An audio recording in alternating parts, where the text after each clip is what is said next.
The last thing the pilots of Lion Air Flight 610 felt was their own plane trying to kill them. Not a malfunction. Not a mechanical failure they could see or touch or fix. Their aircraft, a brand new Boeing 737 MAX 8, delivered just 2 months earlier as he had a secret. A piece of software buried so deep inside the plane's systems that it wasn't in the manual. Their airline didn't know about it. Boeing's own test pilots flying the certification flights didn't know the full picture of what it could do.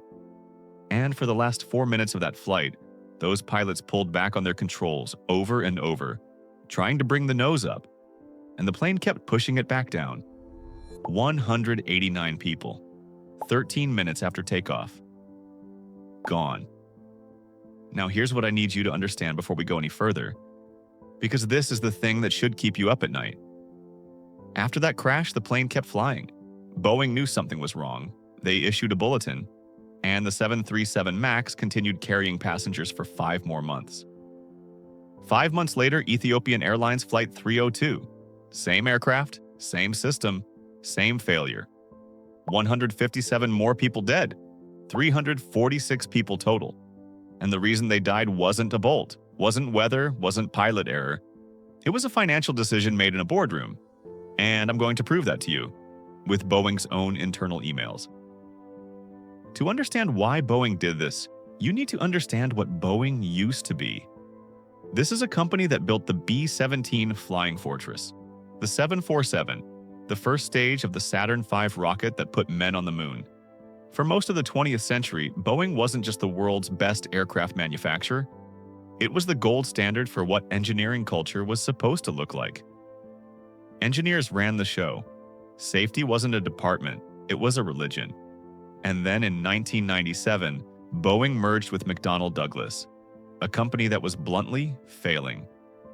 Losing market share, hemorrhaging contracts. But the executives who came over from McDonnell Douglas were exceptional at one thing. Boeing's engineers were not, cutting costs, and over the following decade, they rose. Harry Stonecipher, a McDonnell Douglas man, became Boeing's CEO in 2003. He said it out loud in public. He wanted to run Boeing like a business rather than a great engineering firm. Nobody sounded the alarm, because in the short term, the numbers looked great. Here's what nobody talks about enough. Boeing moved its headquarters from Seattle, where all the engineers and factories were, to Chicago. To be closer to the financial markets, think about what that signals internally. The people making decisions are no longer in the building where the planes are built. They're at a distance. And distance in a company like this is how you normalize things that would otherwise horrify you. But the real crisis didn't come from inside Boeing. It came from Airbus. In 2011, Airbus announced the A320neo. Same fuselage as their existing plane, but with brand new fuel-efficient engines. Airlines loved it. Fuel is the single biggest operating cost in aviation, and this plane promised double-digit savings. Then American Airlines, historically a Boeing loyalist, ordered 130 of them. That was the moment Boeing panicked. They had a next-generation replacement for the 737 in development, but it was 8 to 10 years away, and they were watching their market shift to Airbus right now. So they had a choice: start over, build something new, lose ground for a decade, or update the 737 fast, get it to market first, and protect their order book. They chose speed. The updated plane was called the 737 MAX, and the pitch to airlines was simple: new engines, better fuel efficiency, and, crucially, your existing 737 pilots can fly it. Minimal new training, no expensive simulator time, no disrupting your fleet schedule.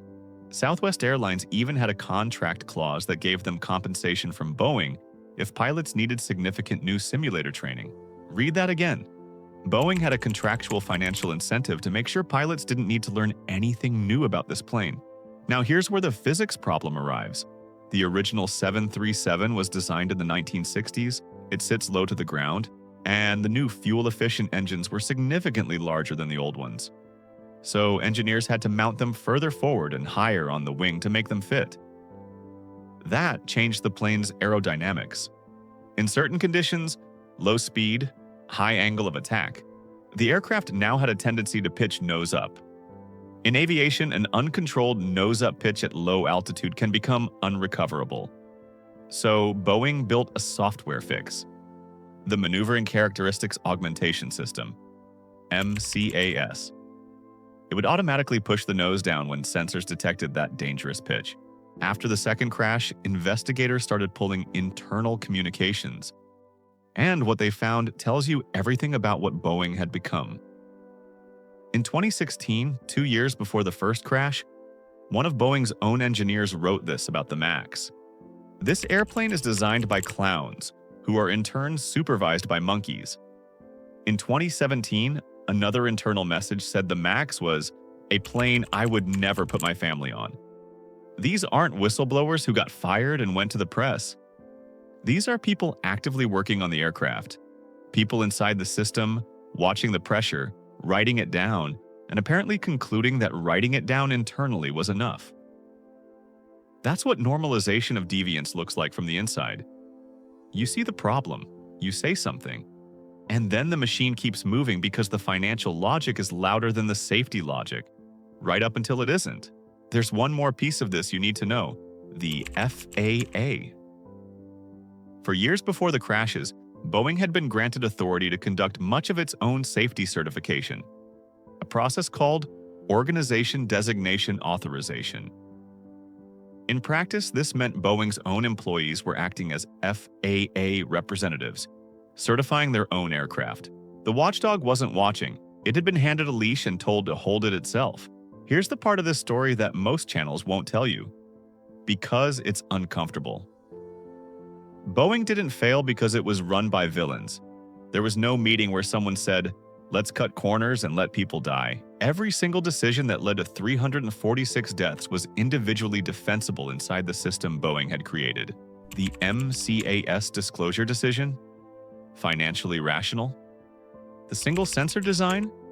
Past internal review? The minimal pilot training approach? Contractually incentivized. Each step looked reasonable in isolation.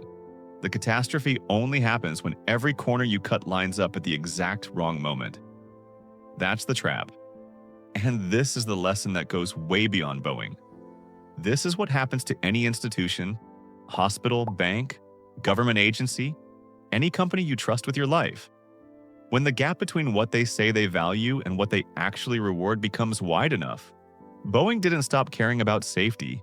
It created a system where caring about safety was a career risk, where the people who raised the loudest concerns got the quietest responses, where financial outcomes were promoted and engineering concerns were filtered. The engineers who wrote those emails, clowns supervised by monkeys, they weren't wrong, they were just powerless. Because the culture that once made Boeing exceptional had been slowly, incrementally, never in one meeting dismantled. Boeing's headquarters moved to Chicago in 2001. Small decision. The engineering culture began rewarding financial metrics over safety metrics. Small decision. The FAA's oversight authority was gradually delegated back to Boeing. Small decision. MCAS was classified in a way that minimized its disclosure requirements. Small decision. 346 people. 13 minutes of flight. The sum of 100 small decisions. Here's the final number you need to sit with. Boeing's total financial damage from the MAX crisis, over $20 billion, plus a $2.5 billion DOJ settlement, plus ongoing litigation, plus the reputational cost that is still playing out today, in lost orders, in production halts, in the engineering talent that quietly left and didn't come back. The shortcuts that were supposed to protect Boeing's financial position destroyed more value than any redesign would have cost. The safety investment they refused to make cost them 20 times what it would have taken to make it. That's always how this works. Safety isn't a cost, it's a deferred liability. You don't save money by cutting it, you just move when you pay and add interest. On October 29, 2018, 189 people took off from Jakarta and never came home. Their families spent the next 5 months watching the same plane continue to fly, not knowing that the people responsible knew something was wrong. 5 months later, 157 more families got the same phone call. And the reason, the actual documented, email-provable reason, is that a contract clause said Boeing would owe Southwest Airlines a rebate if pilots needed a new type rating. That's what 346 lives were worth inside that system. The plane is back in service now, certified again, with MCAS redesigned and mandatory new training implemented. But here's the thing I want to leave you with. Somewhere right now, in an industry you depend on, in a company you trust, in a system that has never failed you yet, someone is making the same calculation, weighing the cost of the fix against the cost of the silence, looking at a spreadsheet and deciding that the numbers work out. They always think the numbers work out until they don't. If this story made you think about an industry or institution you've never questioned, that's exactly the point. Share this with someone who flies,